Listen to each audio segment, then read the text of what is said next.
Welcome to today's episode of See Yourself In, where you'll learn about cool jobs, people, and companies in Indiana. You'll also learn about skills that will help you find success, and most importantly, we hope they inspire you to dream big. I'm Casey Harrison, your host. On today's show, we'll dive into Indiana's advanced industries and why they're important. We'll talk about the skills that are transferable across jobs and industries and determine some of the best ways to begin exploring these opportunities. In this episode, we're joined by Molly Zentz, Senior Director of Communications at Connexus Indiana. With a passion for creating awareness and driving action through effective communication, Molly has made a remarkable impact in her field. Accredited in public relations by the Public Relations Society of America, she's deeply committed to building stronger communities through her work. Let's dive into her journey and insights on the power of communication. Molly, welcome to See Yourself In. Thank you so much. I'm really looking forward to it. We're so excited that you're here. And I have had the pleasure of knowing Molly. I was trying to remember. Several years ago. Was it 2018? Who knows? Pre-pandemic for sure. That's fair. That's fair. Yeah. I worked underneath Molly, who chaired the Public Relations Society of America Hoosier Chapter's Pinnacle Awards. Correct. Yeah. So we've known each other for a while. Yeah. It's been really fun to see where Molly's career has taken her, and we're going to get into all that today. So let's jump right in. Would you share with us a little bit about either what brought you to Indiana or why you're still here today? Yes, I'll share a little bit of both. Please. So I'm born and raised in Indiana. I grew up in Miami County in Peru. My dad is a teacher. My mom was an administrator at a hospital. My dad was actually my principal in high school, so that led to an interesting childhood. Growing up, there was a lot of jokes in my family that I was the one in the family that wouldn't stay in Indiana. Oh. I definitely saw myself traveling a lot, which I do, saw myself living in a big city, really wasn't sure what I wanted to do, but had kind of this desire to get away, really, frankly. And when I went to college, I wasn't quite ready to get away. I wanted to stay close to family, but I knew I wanted to be in a city, kind of experience that larger city life. So I moved to Indianapolis, and really, I just was shocked with how much I enjoyed it. And as I've grown and met my husband here and married, got a home in Irvington, and I have just continued to love Indianapolis, love Indiana, love the Midwest. And, even earlier on in my husband and I's relationship, we were talking about, maybe we'll move to Chicago, maybe we'll move somewhere else. And that conversation just quickly turned to, well, why would we move? I mean, we just have what we want here. We've developed friends. Our families are here. And honestly, every year I become more Midwestern. I'm just such a Midwestern person. I love the people here. And Indianapolis has just been a really great fit. Oh, I love that. I love that you're sharing that with us. When we spoke before this episode, you shared some intentionality around choosing the right college, and we're going to get into that shortly. But I want you to go back into high school, Molly's mind. Was she thinking about pathways after graduation and what life would look like? Yes, I was thinking, I think from a pretty young age. I think as early as middle school, I was trying to visualize what my life would be. And I was struggling to pinpoint what the career was, but I was able to see my life. I was able to see myself in a more metropolitan area. I saw myself working in a business environment, in a corporate environment in some way. I knew I wanted to use my voice. I was definitely a bossy child, as an opinionated child, always spoke up, just was always who I was. And I think I felt innately that there would be a career for me where I could use my voice and my energy. I just wasn't sure what it was. But the college path was the right path for me to figure that out. Yeah. Oh, absolutely. So you ended up selecting the University of Indianapolis, but I'd like you to take us back and maybe talk about how you got there. Yes. I keep talking about cities, but that really was how I was thinking about my future at that age. So I was thinking about colleges, thinking about majors. I was on the yearbook committee in high school. I was very involved in theater. I was kind of doing things where I was communicating in some fashion, was thinking about journalism, was thinking about broadcast journalism for a while. And I had my yearbook teacher, who was the English teacher as well, brought up public relations. And I had been thinking about business. I had been thinking about marketing. I did not know what public relations was. So I went to Google, started looking into it. and was really drawn in, I think specifically because I saw the strategy behind public relations in a very different way than is journalism or is broadcast. It's really about thinking about who your audience is and somewhat of a puzzle when it comes to communication. So I was really drawn to that. And then in terms of what school I would choose, I just knew I wanted to be in Indianapolis. So I toured several colleges in Indianapolis, wanted something a little bit smaller. My sister had gone to a smaller school in Indiana, so that was kind of the path that I had seen. And I toured the University of Indianapolis. It was a rainy day. I got splashed by a car driving by with a puddle. I still chose the school. And that was really because I visited the communications department and I learned that they had an agency called Top Dog Communication, which is a full-service public relations agency that serves nonprofits. And from your freshman year, you're able to have real experience with clients. And I always struggled with focusing in education. I always wanted to do. I always felt like, okay, let's stop talking about it and let's do it. So I was really drawn to the fact that I would be able to, from freshman year, learn while also trying it out.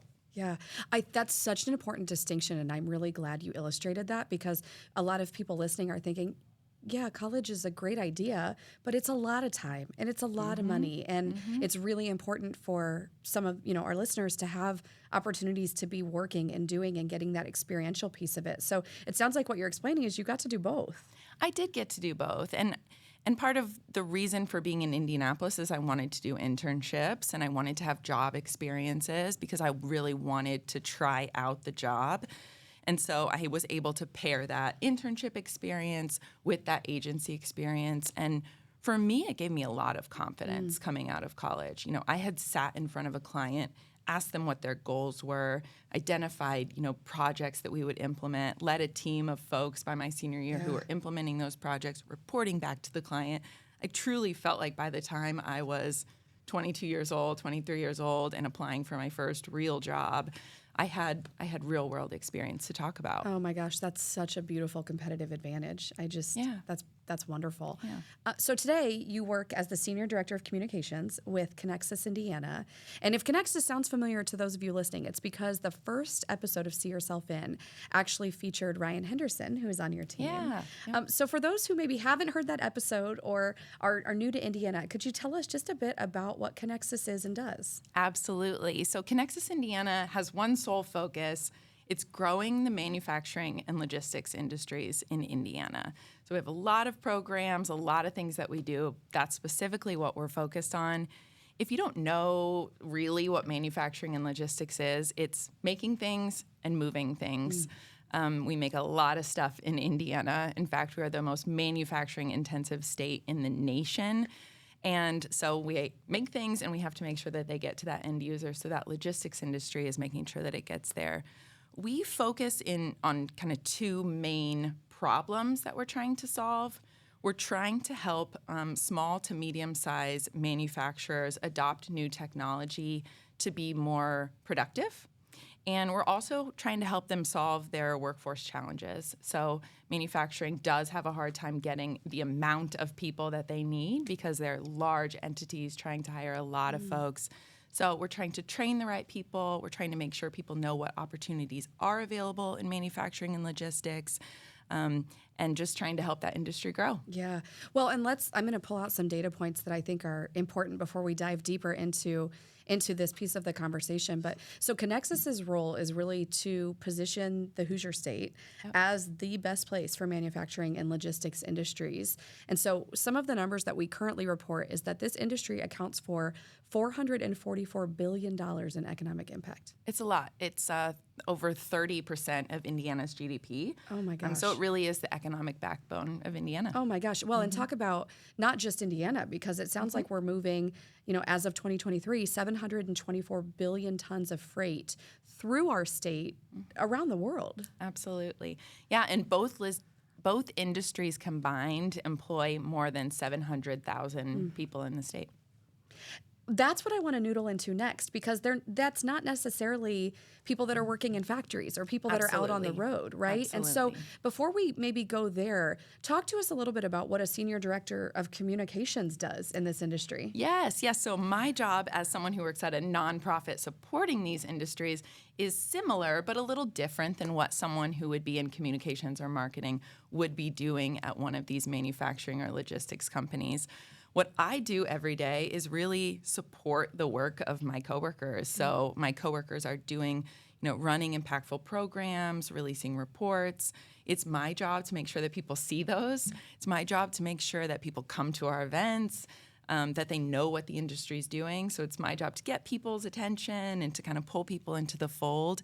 For a manufacturing company, really it just depends on what their audience is. So some manufacturers will sell to an end product, so they may be producing a phone or a car, and they may be doing full-scale marketing and communications to sell that product.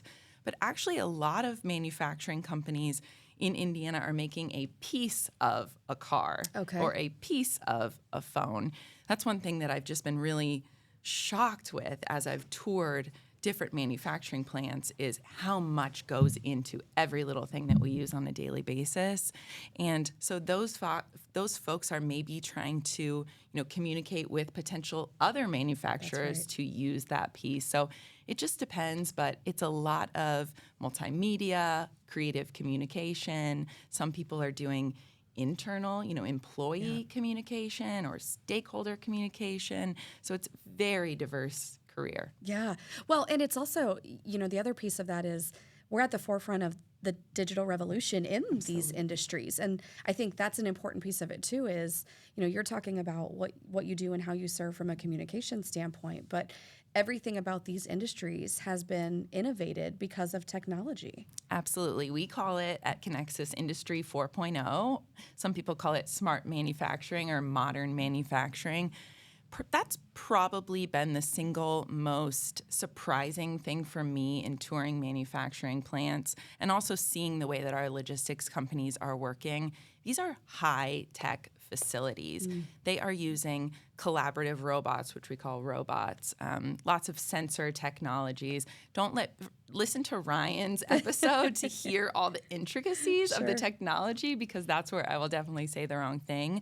But the way that people and technology are working together in these spaces is really amazing.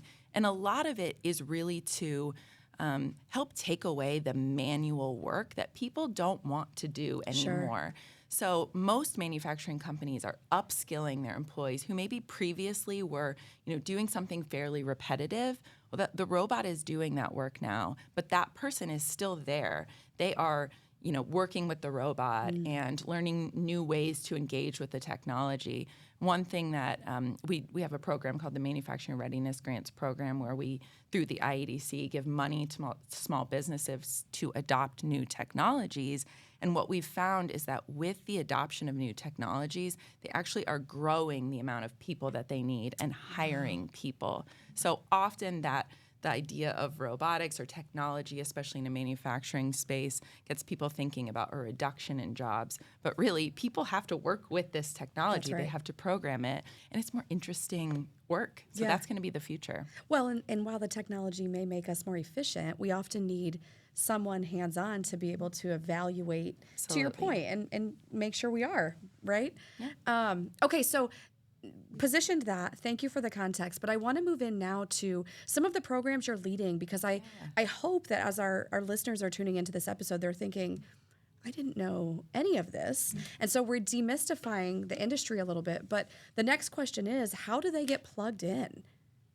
Great question. There's two programs that I am probably most passionate about. One is called Rising 30. The other is called Make and Move. Those are the two that are specifically for young professionals in manufacturing logistics or considering manufacturing and logistics. So Rising 30, think of it as a 30 under 30 awards program for manufacturing and logistics in Indiana. We're entering our 5th year of the program. We put together a fancy award program in downtown Indianapolis every year where we have selected 30 young professionals who are innovating in these spaces. So a lot of them are engineers, but we have a good mix of someone in HR who maybe has implemented a really engaging new program for the staff, or someone in marketing who's, launched an event. Yeah. So that's a really fun program, and it helps give people in these spaces an opportunity to share the awesome work that they're doing, and it gives the employers a way to recognize young people. And the other, like I said, is called Make and Move. It's an awareness campaign that we run for Gen Z Hoosiers, just like this podcast. And there's an interactive quiz where young people can figure out if they would be a fit as a maker or a mover. The questions are really just about their life, the things that they like to do, how they would react on a desert island. So not the questions you might expect. Okay. And then the results tell them whether they might be a fit for manufacturing or fit for logistics. And what's really fun about the work that I'm doing right now is last year we did research, and we actually identified that we need to start communicating with people about manufacturing and logistics even younger. So we're revamping our website, creating a lot of new materials, and our target audience moving forward will be middle schoolers, which I've never done any kind of campaign for middle schoolers, so it's a really fun new challenge. We're getting engaged with robotics clubs and STEM clubs, and right now in kind of trying to communicate to 18 to 24-year-olds, we're doing a lot of social media advertising. Sure. You can't do that for children, as you should not be able to. So we have to figure out how we can engage with them kind of in the spaces that they're at, and just help them understand that maybe what they think these industries are is not what they are. Sure. And if they're interested in technology or really a wide variety of skills, they might be interested in working in those fields. That sounds like such exciting work. Yeah, my communication heart is just bounding for this, it's because fun. oh my gosh, what a fun and challenging, but in a really exciting way. And again, just illustrating that there are opportunities in these industries, regardless of if you're the one coding or running the technology or running the data, right? There are opportunities for everyone. I want to pivot just a little bit, because I'm so curious. How does one discover their passion for advanced manufacturing and logistics? Very interesting question. I mean, a lot of the folks that I know who are in those industries are there because they liked tinkering with things when they were younger. So a lot of people just they like being hands-on. If you're in logistics, I would say a real problem solver, someone who needs to figure out how something can move to one place and another in the most efficient way. It's like this really intricate puzzle. It kind of blows my mind if I think about it. For me specifically, I have one thing that I love about PR is that we get an insight into so many different industries. And so in 15 years, I have worked in tech and fitness and fashion and home services, and I had quite a good stint in agriculture, which is where I found that I really like working for these industries that are really important to Indiana. So for me, while I'm not necessarily the most hands-on person, I have found that I'm really passionate about these industries because of the impact it has on, honestly, my neighbors. Because if the manufacturing and logistics industries are thriving, it's really economically beneficial to every single one of us who live in this state. I mean, yeah, the numbers prove it. Mm-hmm. Yeah. It's also just so cool to, have this conversation now and hear what you're doing and watch, just over the last few years, how much your career has changed. It has, yeah. It's really cool to see how you've taken control of your path and what you've used PR to do. I was riding on a tractor at Indiana Farm Bureau, which was also super fun. And now I'm touring manufacturing and logistics plants, and it's awesome too. Yeah. Oh, it's so cool. Unfortunately, we're running out of time because these episodes go way too fast, but we like to end our show providing just 3 lessons learned or 3 nuggets of wisdom that you would share with people listening that maybe would have helped you on your journey. So I will yield the floor. Thank you. I wrote them down, so I'll refer to my paper. I have 2 that are sort of practical and 1 that's a little bit more personal. The first is, I think, from listening to what I was saying, this won't be a huge surprise, but do whatever you can to get hands-on experience as soon as possible. So volunteer, consider work-based learning, check out an internship, maybe a job that's sort of similar to the industry that you are considering. not only to figure out what you want to do, but to weed out things that you don't want to do, because not every industry is for everyone. So I'd really encourage people to get out there and just try a lot of things when they're young. The second would be, if you are not sure what you want to do and you're trying to find your career direction, think about the access to adults that you have in your life. It was only a few years ago that I started thinking about what my aunts and uncles or my family friends do for a living. I didn't access, those folks as a resource because I didn't really I thought about them as family, That's not right, yeah. professionals. Think about those people that you have access to. Ask them what they like about their jobs. Ask them what their daily life looks like. They might let you shadow along. I have people in my life that are doing really interesting work, and it took till 34 to realize that my aunt has a super cool job. So think about those people in your life. And then I would say the last one is, I think there's a lot of talk about work-life balance right now, which I love. It's something I talk to my team about a lot, and I think young people are interested in finding a career that really fits their goals in terms of work-life balance. And what I learned is that if done correctly, I believe that setting boundaries in the workplace is a leadership quality.